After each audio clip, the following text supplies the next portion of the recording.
You see, to be direct,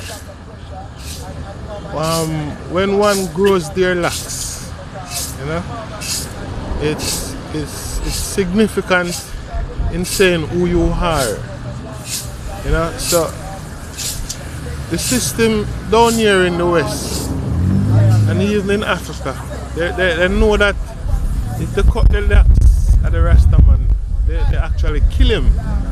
When they cut him, they spiritually kill him. So we don't need for the government in this time, in this age, still a cut with locks is an affront. To do this act in cutting the locks of a Rastaman or a Rasta woman, or even our children, it's a deadly thing. We consider this to be deadly, and we thought we had passed that already. You know, seeing that the Rastaman contribute immensely to the wealth of Jamaica. Rastaman is considered a part of the wealth of the country. Sadly, we are not capable at this moment to suffice our members, because any treatment we would give to our own members as Rastas, we would give to the public, because we see ourselves as being one. We are not different from the public, you know. So they shouldn't be doing this to us, and this is deadly. And they do this to us here in Jamaica, all over the Caribbean, in the States, in Africa, everywhere you go, they do this thing to us, you know. And if it was another set of people, it wouldn't be a peaceful demonstration. It would be something war with guns involved and people being killed. But as you know, the Rasta don't support the taking of any life, even the slave master life, because everyone has a chance to repent. The throne is set up on mercy at all times, and if you read most of the religious books, you will see where mercy is extended. It's never kept away. No care how cruel our body is, you know, we should always be extending mercy to everyone. So the police force, there's a disconnect between the leadership and the ordinary police. What the leadership agrees to, they don't send down this information to the ordinary police. And everyone know that in former times, the police were trained to see Rasta as the enemy, because they never have any enemy before, and they have never have any enemy after. So they see the Rastaman as the enemy, and that is how they have been trained and socialized from that time until this time. So the grown members don't relate to the Rasta good, you know. And we just see the need for this to stop, because we feed in Jamaica, we culturalize in Jamaica. If the Rastaman were not here, most of the youth with the guns them would have run havoc in the countries because of the respect for the Rastaman. While let's see the youth them don't get crazy like that, because the Rastaman is not telling the youth to say gun and shoot and murder and slaughter everybody. The Rastaman is not advocating that, you know. So because we are dealing with love, there are some people who definitely cannot contain love, you know, because if a wicked man come and him liberty is based upon wickedness, love is going to destroy his own liberty. He won't have anything to survive after if there is love. So the wicked man must continually fight against the love. And we as black people here in Jamaica and the rest of the world, we see everybody as black people. It doesn't matter what shade you are, you know. The first mother is a black mother and the first father is a black father. So, being as we are all family, we can't advocate you or kill the next man. We are more, you know, make a reason it out and find some way to sort out issues more than us get up and slew each other. It's not going to work. And it will never work. It has never worked. And over the past 200 years, this planet has not known any peace. And the ones who suffer the most are the mothers, because it is the mothers who lose their sons and their daughters due to the war. You know, and we need this to stop.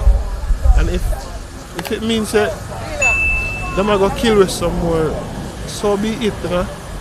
Haile Selassie never come and teach us for war and teach us to negotiate, you know, so as we can stop the killing and the warring, and we don't want this in Jamaica, because if a civil war should break, it's on the brother and sister go fight. You know, the police is not no stranger.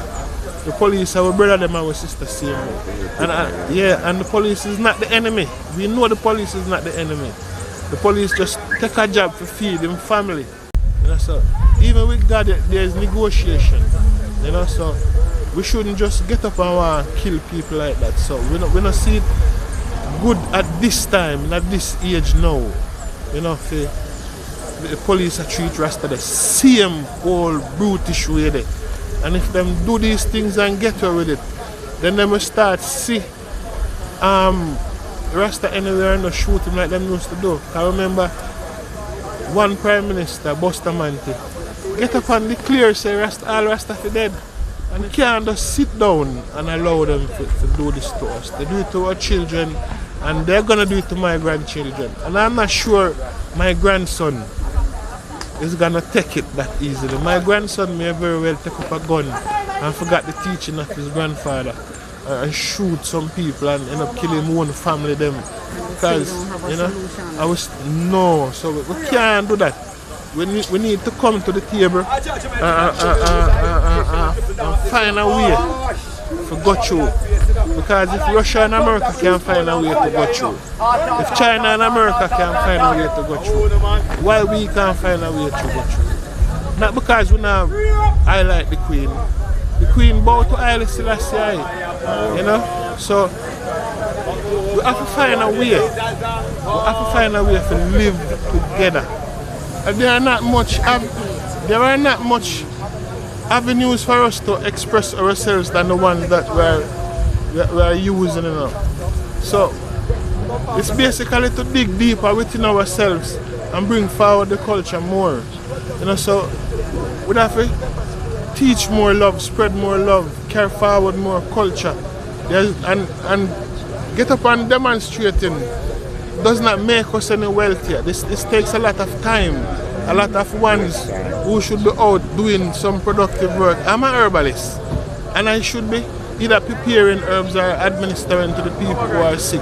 But we have to take time out to do this. So this is not beneficial to us. You know, this is not beneficial to no one. No one is benefiting from this. You know, so it means that we have to just dig deeper within ourselves. The people of Jamaica just have to realize that what they do to the Rasta man, them do to every other people. You know, and we don't see where this is necessary at the moment. No time at all. Haile Selassie comes here and tell us that we are special people and we should behave like special people. When he says that, he was not saying it to the Rasta man alone. He was saying it to the politician, the police, the robber man, the nurse, the doctor. We are sacred people. Jamaica is the youngest of people. Once they move, everybody over the world respect these people. But we don't respect ourselves. Nobody's teaching us to respect ourselves except the Rasta man. So we're just asking in a quiet way, just for justice, some form of justice. You know? It's not that we want somebody to fire, you know, because firing a policeman or two won't change the system. I lock him up, send him to prison. Yes, that benefit to him. We want the same law that goes for the rich man and the white man, goes to the poor and the black man too. We just want one law for everybody, one justice for everybody. I don't know no man to stay back in front of them pants and put it on. Every man stay back of them pants and put it on. You know, so there's no big difference between us. We don't want to be creating this vast amount of difference. And see, these are a lot of people who should be producing, you know. And we're not producing anything. Rasta are industrious people. When the first delegation went to visit Haile Selassie, you know, some people thought His Majesty would have given us money and all of these things. But you know what he said to us? Use our culture. And we came back and we started using our culture. And now we are becoming prosperous people. Some people don't like to see Rasta prosper, you know, because they never carry us to prosper us here. They carry us here to kill us. Here in the West Indies, We are the sickest people. Medically, psychologically, any other way you take it, we are the sickest people. But yet still we are still producing at a high level. You know, who would expect that a slave child would have been the president of America? I would be the vice president of America. They did not expect this from us, but they wanted to just get rid of us. And that same old system is still in place. You know? So them can't claim that we have ever inflicted any damage on them. But we can claim that from inception, could you imagine just one prime minister get up and order the entire country to come and kill out Rasta, dead or alive? Not good. And we need to change that. That needs to change. And we're not going to change through no gun, because we don't want no gun to change this. Because never gun, this set it the way, is the art of man. And from the art of man, cruelly, I expect just cruel things out of him. You know, so we need to look into ourselves. And black people are not the enemy. We are not the enemy. We have never been the aggressor.